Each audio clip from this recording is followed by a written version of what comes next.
We did a lot of work last month, and I think it's time to talk about it and do a little bit of reflection. Guys, I don't know how I used to do these videos. I don't think it was in this format. This is, I believe, the first time I've done this in this format, and I have to be honest. I think I'm going to start doing it in this format because it makes me feel a whole lot better about myself. This is the ninth, or December was the ninth consecutive month that we have had a video on the channel every day of the month. I think that's over 250 days now. So doing it this way makes me feel like something actually got accomplished. We're going to start, of course, with the poetry discussions. I think that this is one of the only places on YouTube that you're going to get poetry discussions, and I am. Simultaneously proud of that and disgusted by it, because I think that poetry is dying, and I think poetry is, pardon me for being perhaps a little bit trite, poetry is maybe needed more now than ever. I think that what poetry does is it forces reflection. It forces the individual to turn inward, and by turning inward, it makes us a better person outward. Not to say that I'm all that great a person, but at least I know when I'm not. So with this, we have, perhaps ironically, perhaps completely unironically, depending on how you want to think about those statements, 8 poetry discussions from Charles Bukowski, the man who says, "Come into my poem and judge me." That is what Bukowski says. Small talk, termites of the page, the bird, the egg, the passing of a great one, the railroad yard, the souls of dead animals, the people know. The people know, by the way, that might be the greatest title to a poem I have ever read. The people know.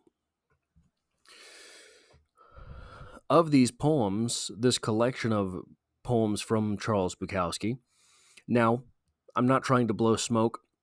All of these, I believe all of these videos, at least most of these videos, were filmed in 2021, part of a 28 video cache that I found a couple months ago that I did not remember that I had filmed, and I never uploaded.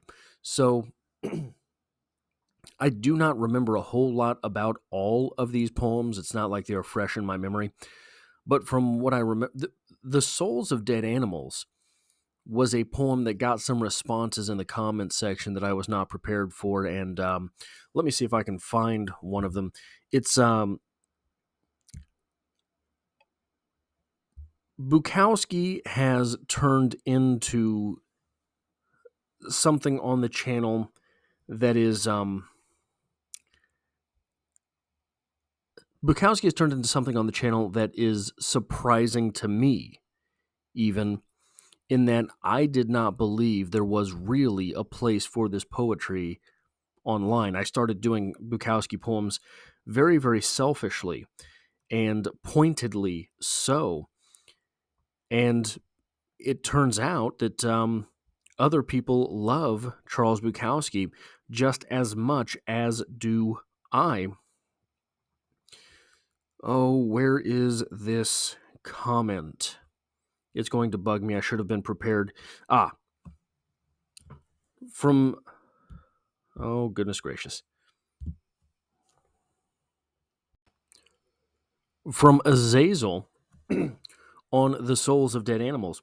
Quote, "Not washing away the guilt, keeping it on you as a form of punishment. He wants to be ostracized. He knows he deserves it. He doesn't care." That was an incredible insight on that poem. It is something that had never occurred to me. It is something that I think is a very valid interpretation of the poem, and one that once I read that interpretation, I went back and read the poem, made me reconceptualize the poem, actually made me like the poem a whole lot more. On this same poetry discussion, Macbeth said, "Looks like hell was rightfully where it belonged," is such a great expression. One of the things that Bukowski is really good at is turning a phrase with very run-of-the-mill language. And it is difficult to read Bukowski's poetry and not, sort of like when you read Hemingway, you sort of fall into that cadence, right? And it will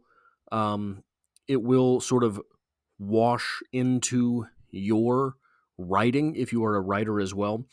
Bukowski is very much the same way in that his blunt and harsh turns of phrase will end up running through your mind, and you will recycle them. Um, Beanie says, "If I were forced to work in a slaughterhouse, I would instantly off myself," and I think that that is definitely part of the ethos to that poem. I think that it is one of the things that is implicit in what Bukowski is doing there. So, yeah, a lot of older videos for me, but Bukowski is someone that sticks with me. Then we have, so that's 8 poetry discussions from Bukowski. Then we have 4 here from Plath. They ran on Mondays. They are still running on Mondays. The Glutton, Monologue at 3 a.m., Miss Drake Proceeds to Supper, and Recantation. If I had to rank them for myself, I would put Monologue at 3 a.m. first, Miss Drake Proceeds to Supper second. Maybe the Glutton and Recantation are kind of tied. Monologue at 3 a.m. I thought was a very eye-opening poem that I've stated many times that Sylvia Plath's writing is one that often challenges me, and I have to really do a whole lot of digging, even to make sense of it, and then to try to build some sort of thing worth maybe talking about. Monologue at 3 a.m. was very eye-opening, very pleasurable as a read because, guys, I don't think I could ever write that way. I really don't. And it, I think that's. I've always said that as a writer, the greatest compliment that you can give another writer is that makes me jealous. I wish that piece was mine. I really do. That Monologue at 3 a.m. makes me jealous.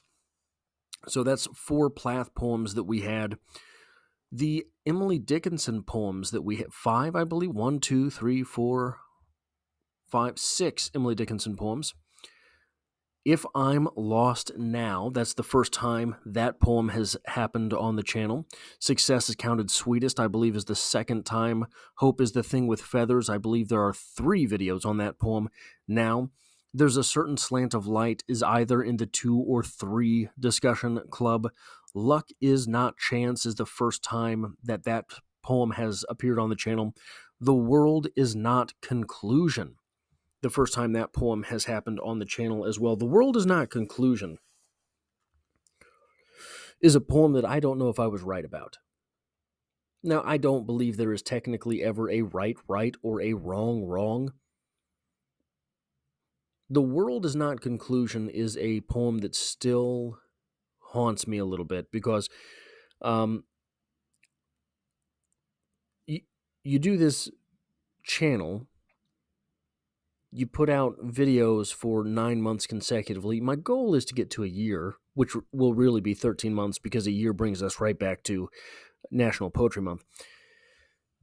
And you try to have something worth saying, and sometimes you force an interpretation or a talking point into a project, and I think that might be what I did there. I'm not 100% sure. There being, what was it? Did I say 1, 2, 3, 4, 6 Emily Dickinson discussions, and 3 of them, if I'm lost now, 2, 3, yeah. So 3 of them is the first time they have appeared on the channel. I think that's a pretty good clip. I have talked ad nauseum about Emily Dickinson on this channel, and I will continue to do so, and you will love it whether you love it or not.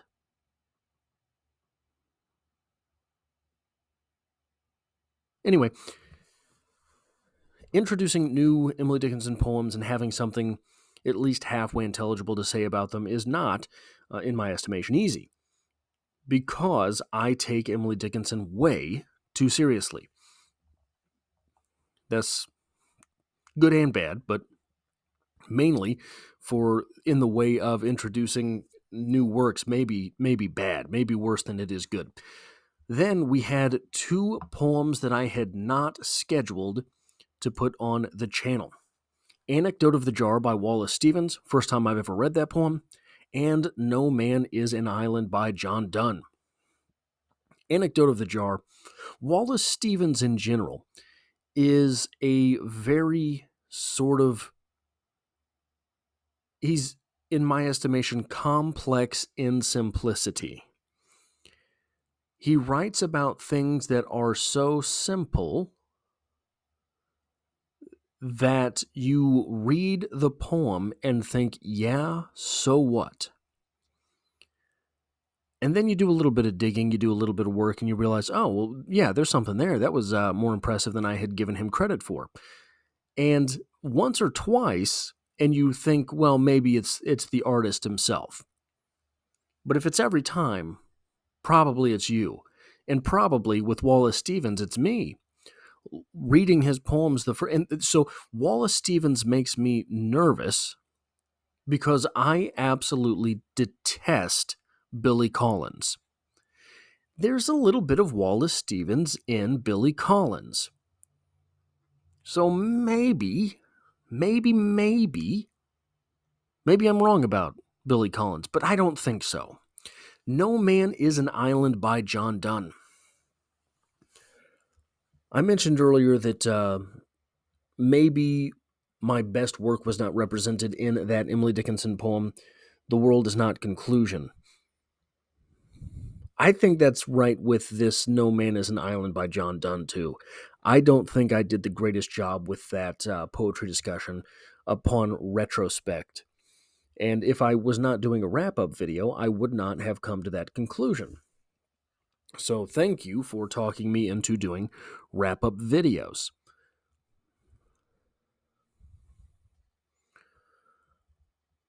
I will get back to that poem. I will do another one. I will make it right. Short story discussions, but one this month. I do need to go back and finish Dubliners by James Joyce. Luckily, I have not started the last short story yet. It is a very long one, and if I had started it and not finished it, I would not remember it. The End of Something by Ernest Hemingway. This is a short story that I never remember.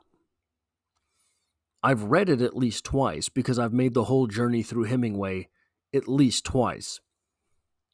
I never remember this short story, but it has one of the realest sorts of twists that you can have with a character. So Nick Adams is with his girlfriend, and they paddle out to some secluded spot, and he breaks her heart, breaks up with her. And then his buddy shows up. And his buddy wants to talk about it. And Nick says, just leave me alone, pal. But here's the thing. For his buddy to be there, they had to have already talked about meeting up after he broke her heart. So Nick's in a weird position in that short story, and it has one of the things that Ernest Hemingway is great for is infinitesimal little peaks of verisimilitude, if I could be so verbose, at how to read people. And while they're sort of paddling out there, his girlfriend, I can't remember her name, but his girlfriend says something sort of romantic. And he just ignores her. And at that moment, you know what's coming. At that moment, you know something is wrong. So now we have novel read-alongs. We had 8 total, 3 from Holly and 5 from A Christmas Carol. I skipped Holly for a week. I beg your pardon. Couldn't do it. Things were getting too heavy with trying to work on A Christmas Carol stave 4 and 5, and I just didn't get Holly read. Holly is a novel that feels like it's spinning. It's not going anywhere. It's not doing anything. There's nothing interesting. I guess it is what it is. A Christmas Carol, stave 1, 2, 3, 4, and 5. We got all the way through the reading for A Christmas Carol, which was scheduled to end this week. But I wanted to get it done before Christmas, so we got it done before Christmas. Now I have to work on the review. It will probably be the first Black Label review on the channel. I also got an idea for a darkest detail video, and I mentioned it in stave 2. So you'll have I think it's stave 2. Yeah. You'll have a preview of that darkest detail if you go and watch stave 2, or if you were already there. This was my first reading of a Charles Dickens novel. I was not prepared for Charles Dickens to be so readable. I figured surely it would be a stodgy type of writing. It was not stodgy. It was quite enjoyable. There was little bits of humor all throughout it, and it makes me want to go and read some more Charles Dickens. So if you have any suggestions for Charles Dickens novels that I should read, let me know, and I'll look into them, because, like I say, I was prepared for that to be an absolute trudge through even a novel as short as that, but it was not. And finally, the maintenance videos. We are in January. Whoa. We are in January, so January TBR is just a preview of what is. So I beg for a little bit of leniency on the January TBR, because I am trying to get ahead in order to make The Great Gatsby happen between February and March. The Great Gatsby between February and March will be a 9-part read-along with a Black Label review. I'm going to be digging real hard to see if I can find a darkest detail for that novel as well. I think I kind of have one. But that's only insofar as I am remembering this novel correctly, right? I haven't read this novel in 7 years. So if I remember everything correctly, I might already have a darkest detail built up. And then this was a big old 40-minute video. So the goals for Strip Cover Lit through 2024. I want to do a lot of stuff on the channel, and I hope that you will join me through that. If you were interested in the other plans that I have for this channel outside of The Great Gatsby and the January TBR, check out that video, because I go over a lot of stuff, but I've still got some things. I've still got some things back there. Didn't put everything on the table. So, yeah, that's all I have for this video. If you like or appreciate what I do on the channel, hitting the like button really does help me out, as it tells YouTube to share this video with other literature lovers. And if you find yourself here by chance but not design, consider hitting the subscribe button in order to stick around for more literary content.